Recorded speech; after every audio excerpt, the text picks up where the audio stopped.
All right, welcome back, everybody. I hope you've been enjoying CAFE's first national conference.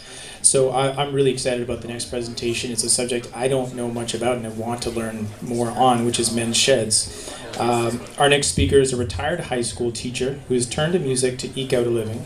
He is involved in several community organizations as a volunteer in order to contribute to fostering a greater sense of fellowship within our society. So with men's sheds helping men to continue to be valued and productive members of the community, please welcome Victor Maltby.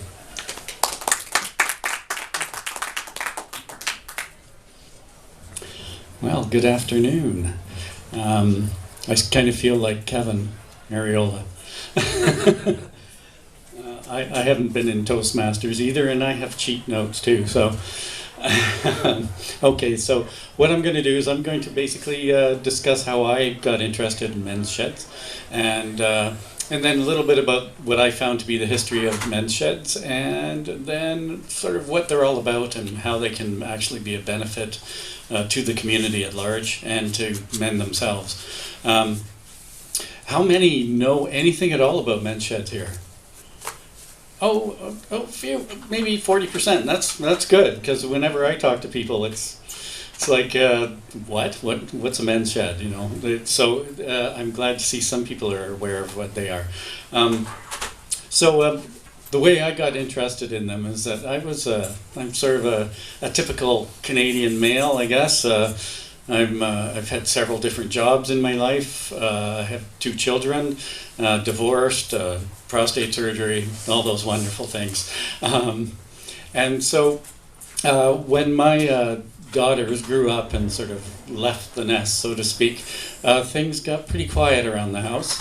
And I actually became somewhat reclusive and didn't really engage much with society for a few years. After a while, I decided that something had to be done. This wasn't working out for me at all. And I realized I thought I could go it alone, sort of just be on my own sort of thing. But I realized that humans are social animals. As much as I'm not a terribly social person, I did realize that. And so we do need to interact with other people. So that was sort of a revelation for me.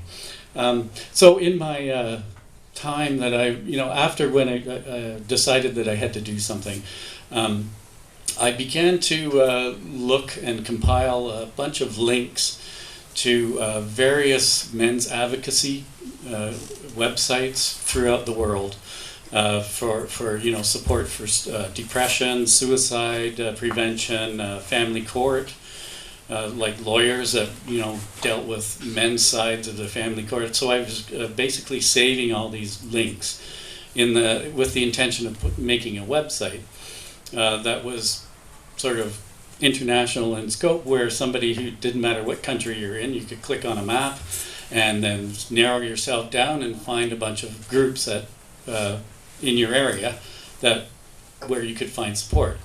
I haven't actually finished that project at all, because I'm not terribly good at website making or whatever. I used to be, but things have changed in the last 15 years.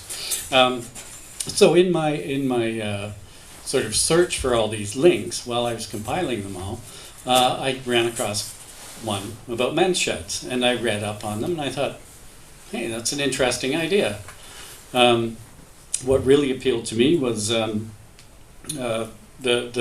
how they could be sort of sculpted to the local community, so they're diverse in the way they respond to the community needs, which has really appealed to me, and also the sense of community. You might got an idea that I think humans are in our Western society anyway seem to be detaching from each other, and I'm really all for trying to bring people back together and talking with each other face to face, not Facebook to Facebook.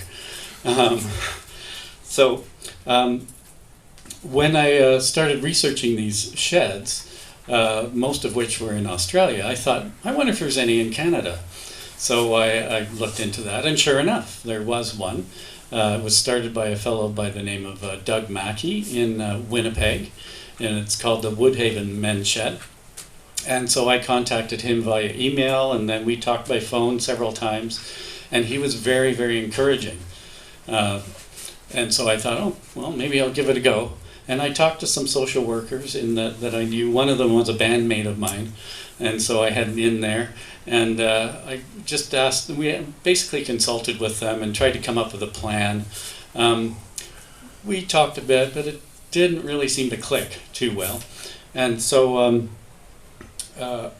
what ended up happening is that I kind of abandoned the idea, because I looked at the size of the community. I live in a town called Carleton Place, and it's small. It's not huge. It's a bit bigger now, and so I didn't feel there was a large enough demographic to support something called a men's shed. Yes. Sorry, what is a men's shed? Could you just define it so I can follow a little bit? Okay. Just let me complete this thought, and I'll get to that. So I. Now I've lost my. I'm sorry. It's okay. There wasn't enough population in Carleton. There wasn't. Thank you. There wasn't a large enough population to support the a shed. Okay, so you need enough members to do it. Okay, what is a men's shed? A men's shed is basically a formalized sort of shop space, but as I said, they can be versatile. A formalized space where men can meet for various reasons, and it depends on the membership what they want to do with the shed. So it started out in Australia. I'm going off my notes now because of you. No, it's a good thing. It's a good thing. They started in Australia it's seemingly out of a conference in the mid-'80s that was held, that was dealing with men's health and how to approach men in dealing with their specific health issues and problems that they had. In Australia, and this is something I didn't know, they had a significant cohort of men who were veterans from the Vietnam War.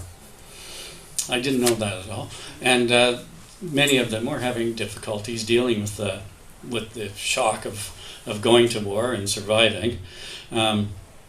And also there was a high unemployment at the time, so there was quite a few men who were unemployed, and also older men needed to be dealt with. There were specific health issues that they felt in this conference that needed to be dealt with. And so out of this conference came the idea of, as far as the shed part goes, of forming small little shops that were, aside to or attached to elder care homes, hospitals, that sort of thing, but just, in the healthcare system. Okay, and so that came out of the conference. And that was in '86. And then after about 10 years, people started to actually think that it was a better idea to maybe formalize it. And I'll just go sort of into some of the sort of social aspects of why sheds. Because in Australia, a lot of men had sheds of their own, places to go and putter around, work on small engines, do some woodwork or something. And so it was a societal thing. It was sort of a normal activity, but it was informal. So somebody might have a garage and set up some tools, and they'd be working in there with their garage door open, and somebody else would wander by and say, "What you doing?" And so there was this sort of idea of sheds anyway in Australia. From that, though, people decided, hey, let's make this into a formal sort of thing. And so what happened was in 1998, there was formed the first shed called Tongala. And that was in Victoria, I think it was. And then a second shed was formed soon after that, in the same year, in New South Wales, called the Lane Cove Men's Shed. And so there's two men's sheds formed in 1998 formally. So two. Now, in Australia, there's more than 1,300 men's sheds. So it's really has exploded. Not only that, it's gone international. In New Zealand, I think there's 54. I better check my numbers. Yes, 54. In the UK presently, it's obviously changing. I just read an article yesterday where there's 4 or 5 more opening up in the UK. It's 184. In Canada, we're at 10 now, and that's including the 2 in Eastern Ontario here. And a sort of a special case is Ireland, and there's 244 in Ireland. And this is all since 1998, starting in Australia. So there's been this kind of explosion. In Ireland, it's interesting in that the average age of men in the sheds in Ireland is 60 or so, whereas in most of the other sheds in Australia, Canada, whatever, it's closer to 70, between 65 and 70.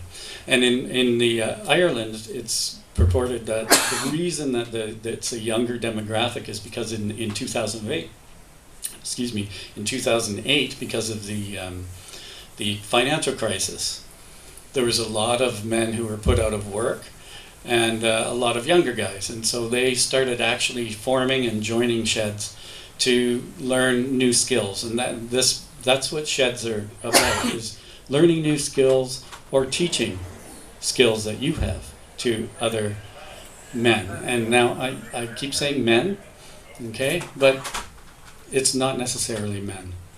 I'll get into that later. So, this explosion of sheds, especially in Australia, has resulted, well, something seems to be of benefit. People seem to think there's some sort of benefit to having sheds in the community, and so much so that the Australian government donated or granted $3.3 million to the Australian Men's Shed Association to formulate a package to try and get more men's sheds started, to become an umbrella organization. So that $3 million, well, it's, I guess in governmental terms is somewhat of a pittance, but in shed terms it's huge, And also there's 900 registered sheds with the Australian Men's Shed Association, and a lot of those sheds are getting grants, money from all 3 levels of government.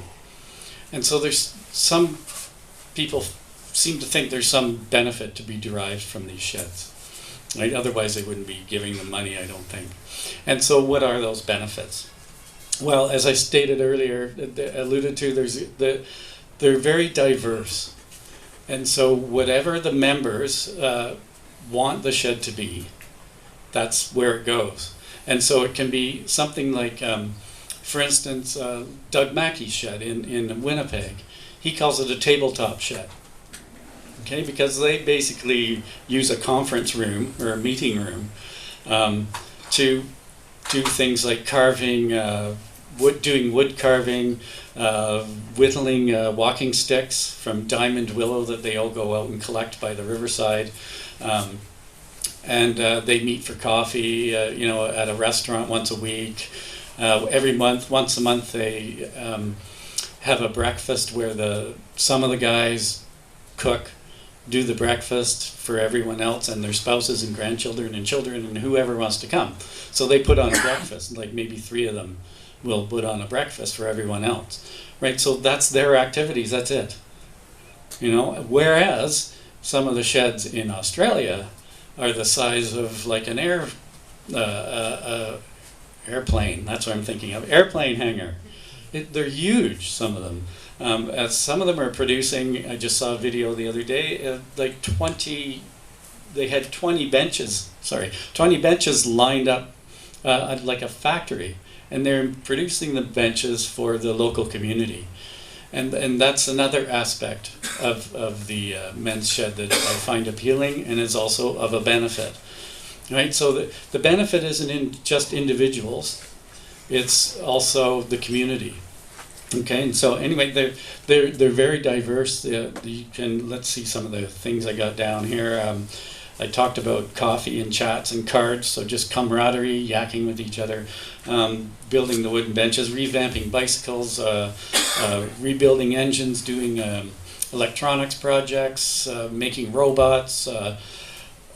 We built picnic tables that folded for a local community program, office, all sorts of things. You can make wooden toys for children, you know, build boardwalks in the park that need, or repair them, repair park benches, anything like that.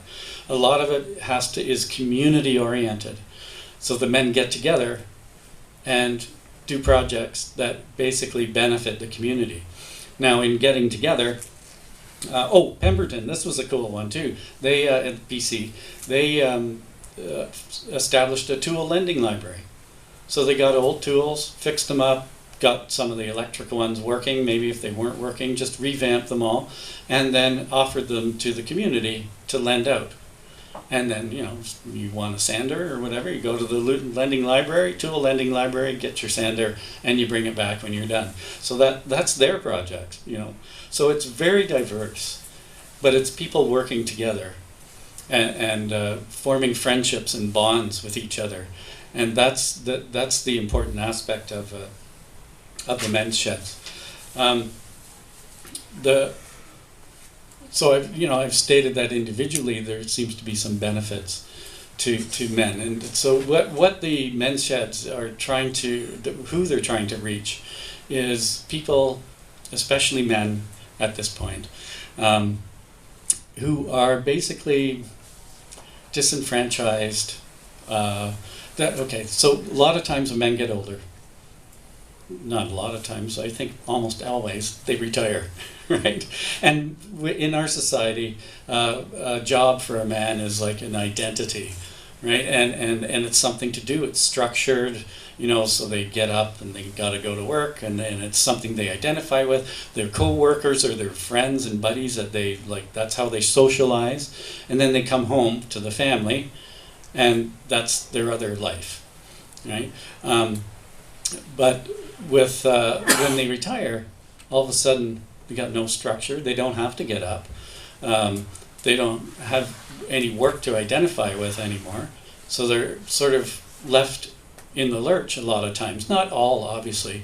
So a lot of men are very, you know, self-motivating and whatnot, but quite a few men are lost. They're not sure what to do with themselves anymore. And as a result, they can get just sit at home and watch TV all day and really not do much and don't engage with the community. Some research that has been done about the benefits of men's sheds, the health benefits, it's scanty, because in order to find out the benefits of men's sheds, you can't just do they have to be around for a while. You have to do long-term research. They have to be in the shed for a few years before they probably get any benefit, right? So an organization in Australia called Beyond Blue, which deals with depression and suicide, and they're an advocacy group for all that, mental health. They did some research and found, and they used an I better refer to this, SF-12 instrument to study the effects of health. And an SF-12 instrument is a 12-item short form health survey. And it's done by actually interviewing people. It's not like a questionnaire. So it's done on an interview level. And they had they selected men that were very similar in demographics and whatnot, and compared men in sheds and men in the wider community. And they found that the men in sheds scored significantly higher in physical functioning, physical roles. I'm not sure, I just put that down because it was in there.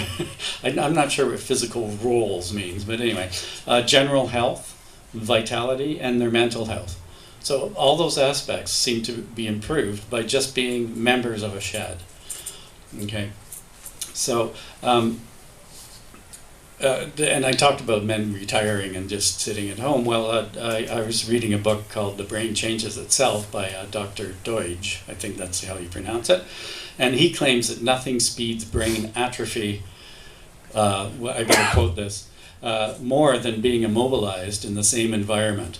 And when I read that sentence, I thought, okay, guy sitting at home watching TV all day, waiting for The Price is Right to come on, you know, and then having beer and, you know, just kind of vegging, you know, being vegetative. And that's what struck me as a lot of men. And oh, by the way, I deliver food for a food bank, and I see some of these people, and that's exactly what. Thank you. That's what I see a lot of, is they're just kind of sequestered away. Some of the people, and this isn't just men, are just like, you go into their apartments and they're black, and it's like everything's pulled down, the drapes are pulled, and they're, you know, so a lot of people are doing this. And the whole idea is to get men out of that situation. What becomes difficult is reaching those men, because they are stuck, right, in their house or their apartment, and you don't even know they exist for the most part. And so trying to do outreach to let them know you exist is very difficult. But the whole point is that where the men's sheds is trying to, the concept of it is trying to pull these men out of that situation, get them communicating with each other, doing projects together, right? And when men start working together on projects, they start to chat. You know, first it's just about the weather, maybe silly jokes, you know, that kind of thing. But after a while, they might bring up something more personal, you know, which men find difficult to do for some reason. Just to sit there and, you know, having coffee or something and start talking about difficulties he might be having. But when you're working together on a project and, you know, you're just chatting, and it'll sometimes kind of blurt out, you know. And then the response is, well, oh, I've had that problem too. Or I know somebody who had that happen to them, and they went and saw this person or did that thing, you know. And so it's starting to try and get the men sort of concerned or engaged in the healthcare system too. And some people refer to this as being health by stealth, which kind of sounds nefarious, right? But the goal is nice. So the concept is that you form a space where men can get together to usually do physical activity, not just sitting around and chatting, right? Although that's good too. But actually building things and working together on a project, which is how a lot of men can start to bond and form relationships with and trust with each other. And then from that, they start to talk about health issues that they may have, and then those health issues can be addressed. Now, the major thing that also has happened, or a major thing that is necessary as far as I'm concerned, is having a space of your own, which, you know, the shed that I'm in doesn't have that. We're just like Doug Mackey's shed, we're the guy in Winnipeg. We use conference room to, mostly we've been using it to plan and try and do outreach to the community. We, you know, did press releases, radio interviews, posted things on websites for the towns and communities around the city. We had community outreach, like community information sessions. We had two. One in the afternoon for people who maybe were retired, and one in the evening for people who were at work and might want to come and see us. Well, we had one person show up. Of all this, I had lots of inquiries from people in the press and just random people who said, oh, I saw the article in the newspaper. So there seemed to be some interest being generated. But then when it came down to it, One guy showed up. And this, unfortunately, actually caused one of our members to get kind of upset about that, and he got quite depressed, actually. So I'm still trying to reach out to him and bring him back in.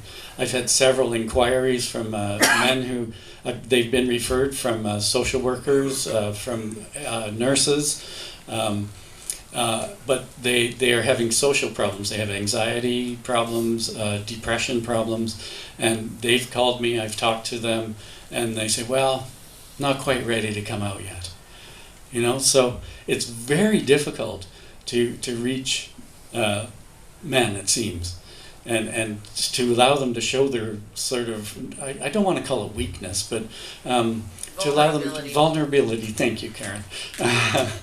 It's very difficult for them to do that, and so this whole men's shed thing is trying to say it's okay, come in, you know, and we'll see what we can do. Just let's be friends, essentially. And I spoke of research about how men's sheds benefit men individually, right? Some people have also done research as to why did you join men's sheds, and the number one reason was to meet other people, right? And the next one was to contribute to the community, and the third one was to create something.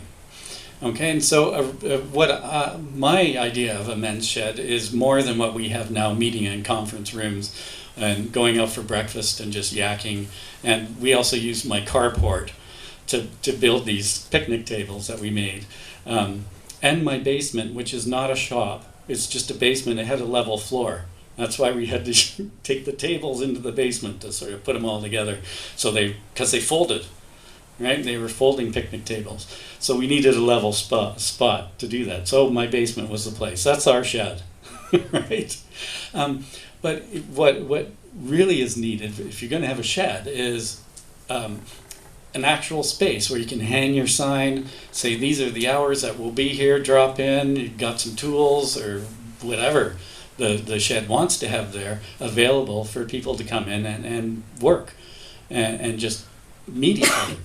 Right, I did get the 5-minute sign, so I just want to address something I alluded to earlier, and that is the whole idea of having women in the sheds, because they're called men's sheds, right? And when I've mentioned the whole idea of starting up a men's shed, one of the first reactions from not that many people, but some people is, well, why not women, right? And of course I say, well, there's lots of women's clubs and organizations that are only for women too, and they sort of go, okay. And I, not ironically, but this one woman who's a student of mine said that said the same thing, and then I said, what about domestic violence shelters? They're only for women too. Although I saw a talk that said that's not necessarily true. And she kind of twigged on that, and she said, well, you know what? My neighbors, the father and the son are both being abused by the mother. She was being very abusive, physically and mentally. The son was apparently he cannot interact with society, with people, because he's so twisted in the head because of this. And she said she was trying to find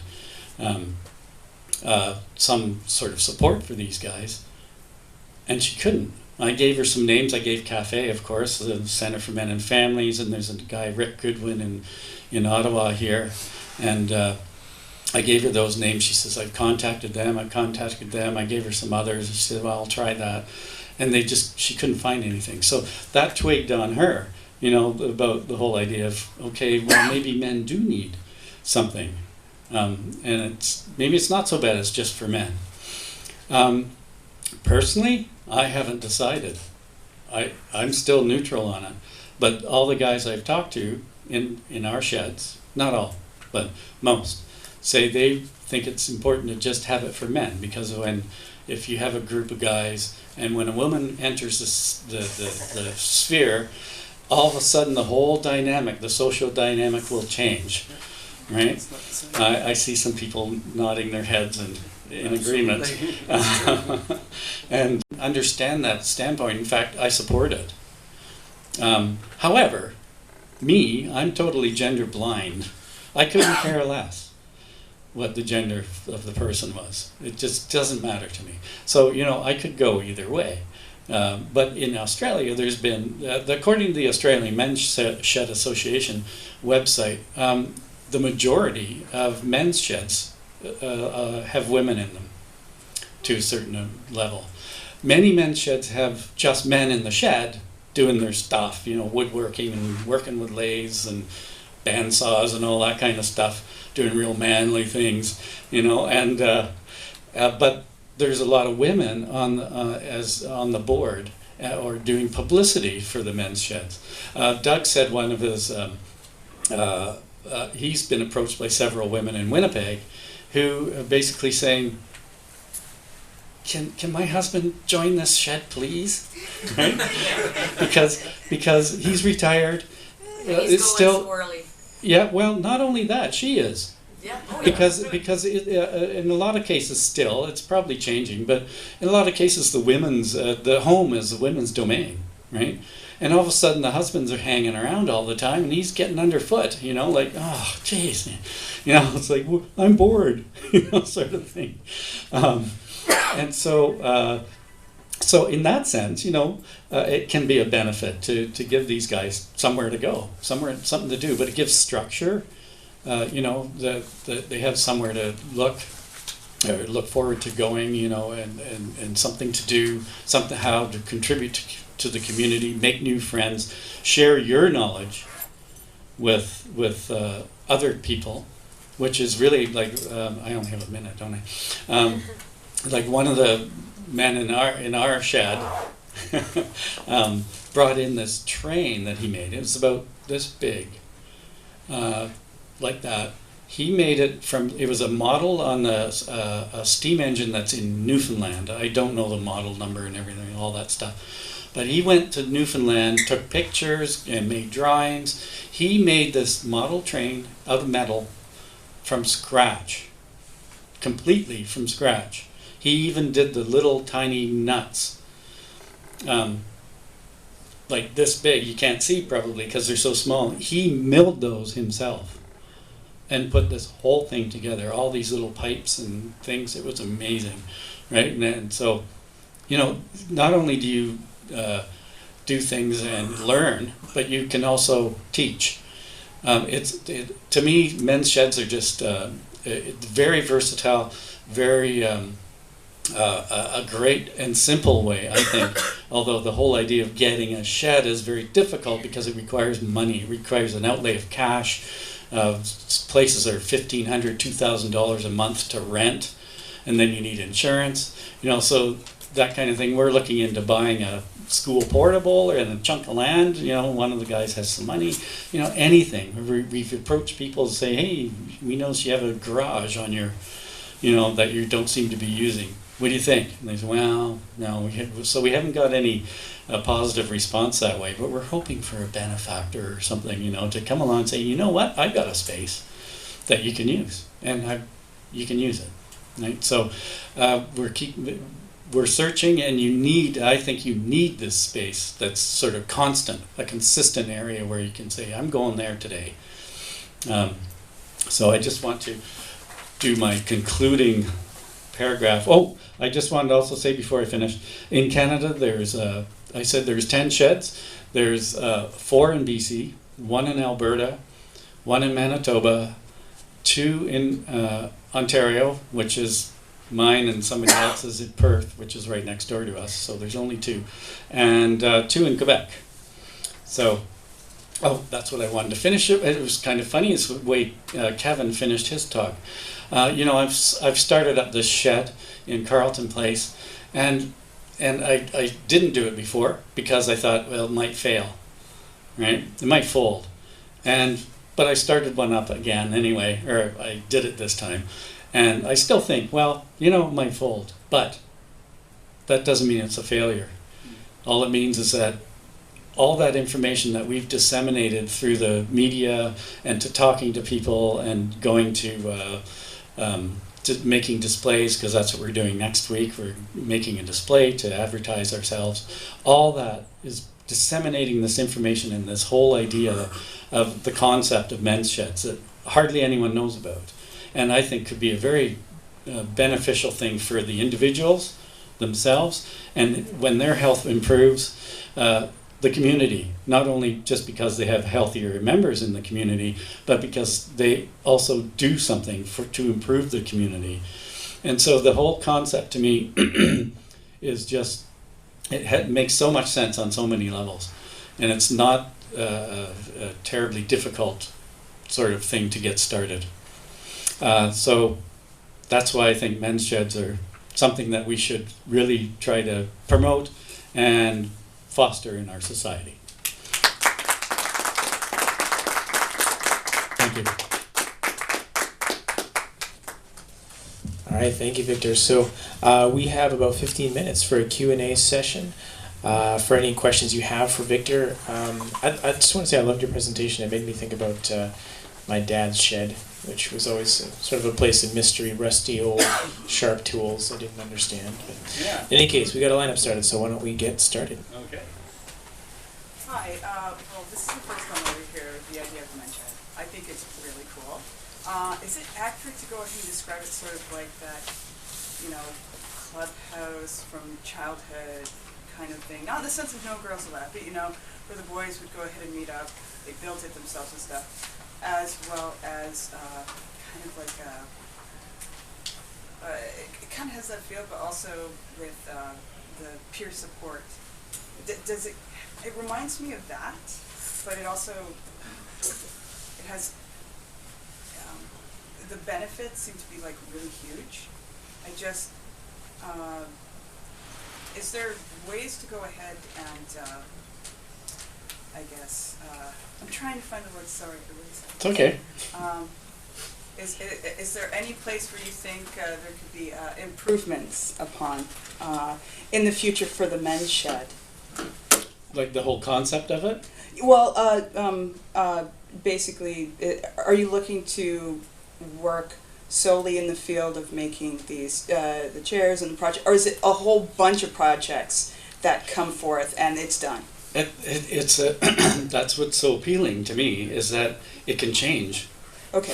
From 1 year, 1 month to the next. Yeah. You know, if you do some projects, making our picnic tables, for instance, like we're switching now. We're switching to making toys, Okay. wooden toys. It's been brought up to build a 3D printer just for the heck of it. Oh, nice. From scratch. Fixing up. The Perth Shed had built an outhouse for a local community garden. They built cold frames for a community food organization. So it's just whatever, the whole idea for me, if it really engages, is that the communities themselves can approach the men's shed. And members in the community can say, hey, could you build us this? Like theater companies, you know, could say, we need a set. Could you do that for us? Sure thing, you know? Yeah. I also have a second question. I was thinking, oh my God, that would be great. I'd love to join it. I like working with tools, even though it's limited. But I understand how it would be better in a sense. I mean, I'm kind of like neutral with you on that, but I also understand the argument. Is it possible to create a blueprint similar to that, but just for women? Do you think that would be a good idea? Because it's working with tools, and quite frankly, depending on how much, I mean, this is a voluntary basis, right? You don't have to pay to enter this. Well, there's a lot of sheds have small memberships. Small memberships, but when it comes to places like Ottawa has certain tool areas, place that you can go in, but like the costs, but the costs are pretty high. Yeah. And that's where I'm thinking to go ahead. Would it be possible? Do you think it would be a good idea maybe to start a women's shed? From my own personal experience, as I say, I'm gender neutral. I think just a shed. Yeah, I know. Yeah. If you have an interest in woodworking or something, come on in. But sure, why not? Yeah. If the community, if there's a need for it or a desire for it, why not do it? Okay. Right? I All right, can't see why not. Thank you. Hi, thanks. Nice discovery, actually, or maybe thrown back in the past to a certain extent. Yeah. I just want to comment and address maybe the reason why you're having trouble. I think there's a huge cultural thing here, and it's relatively new in the grand scheme of things. Mm-hmm. I took marketing courses about, I don't know, maybe 20 years ago or so, and the big thing at that time was called cocooning. And people would stay inside, and even today, to a big extent, parents watch their kids at home and they make sure they don't go out because outside it's dangerous and all this kind of stuff. And I think that it's that mindset, I think, over the last 50 years maybe or so, that sort of brought the situation where you're in, where you're trying to get some people to come out, and it just doesn't seem to go. So in other words, what I'm getting at is that I think what there needs to happen is somewhat of a culture shift, to go back to trust your neighborhood, enjoy your neighborhood, and all this kind of stuff. That being said, I think you're probably the pioneer to get that going again, so I'm really happy to hear about your stories. Thanks. I've hoped that the same thing. That's the whole idea, I think. It's to increase the community involvement. Actually, Allison and Hannah and I were, sort of talking and discussing the idea of essentially kind of dovetailing certain crisis services for men with an idea of men's sheds. Because a lot of men have a real aversion to seeing themselves as a victim, and this is one of the reasons why why men's sheds do manly things, right? Is because when you get your hands on a piece of wood and you're sanding it or whatever, and you feel masculine, and so it's okay. You're not going to undermine your masculinity by talking a little bit about your feelings, right, or how much you resent your wife right now or whatever, right? While you're doing that, and so I think it's just the perfect tool. I also, but I was really thinking, like, what do you think about outreach to youth? I mean, like, one of the best movies I've ever seen on masculinity is Gran Torino. And that was all about an old shut-in whose wife had died, and he was squirreling himself, he was cocooning in his little house and just being crotchety and mean and just socially isolating himself. And him mentoring, kind of against his will at first, a young man, right? And you could really see how much I think Clint Eastwood wrote that movie as well as directing it. You could really see how much he understands that aspect of men, that it would actually take a mentoring relationship with a young man, and an honorable young man, in order to bring something out in them both. And so I think this would be an absolute one if you're thinking of doing that. Definitely. Especially with old guys who are retired, and they have all this built-up expertise and all of this, and they have so much to share. I agree. Yeah. Because of the time constraints, I had that in here, but I had to. Oh, okay, good. But no, definitely. I used to be a high school teacher. Yeah. So I definitely think mentoring, bringing in young people to show them how to do stuff, like make things or repair things or. Definitely. I think that's a very important aspect of a men's shed. Also, I'm just going to chime in. Keep it all men. Okay. Because it does change the social dynamic between the men when you insert, even when it's someone like me, who is wonderful and awesome and so spectacular. When I enter a room of men, they start behaving differently. I know, that's funny, isn't it? Yeah. It's a very strange thing. I think it's it has a lot to do with stuff that I was talking about in my speech this morning, as far as and male cooperation it's a human miracle. It's a miracle of humanity. It doesn't occur in this way anywhere else in the animal kingdom, right? So, and it's one of the most recent developments in our evolutionary history. It is the most fragile thing, the most fragile part of the stack that's holding up civilization. It's the most important one and the most fragile one. And so it really needs to be nurtured, and anything that can be done to not undermine it. I think it's is, innate yeah. in men To a degree. to cooperate, Yes. with a common goal for the betterment of the community that they exist in. Absolutely, absolutely. But there's Yeah. a reason. There's a reason why when they take all male military units and they pit them against mixed military units, why the mixed military units fare more poorly. And it is not always because the women are less strong or less physically capable. It is because the units, that male cohesion is disrupted by the presence of those women. Yeah.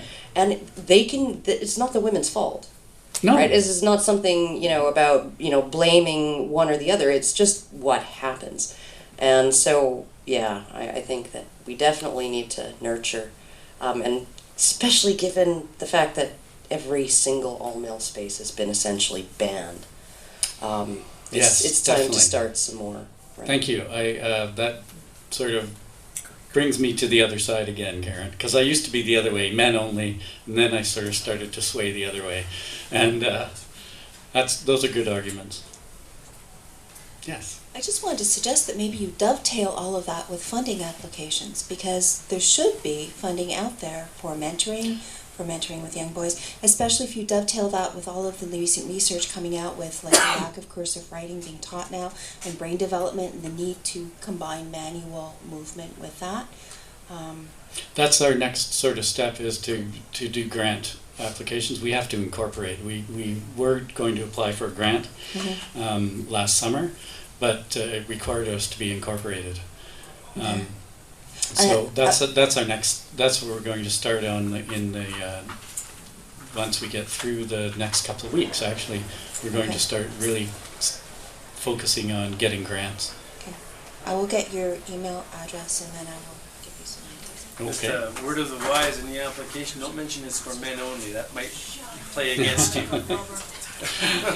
Maybe, I don't know. Well, I can't. you never know. I can't not say it, actually. Working in But you government. can mention Yeah, the Mrs. age, Knows too. because the Yes. fact that it's an older demographic Yes. will get you a lot more. Yes, I think I wouldn't not mention that it's just men, but yeah, bring in the age aspect.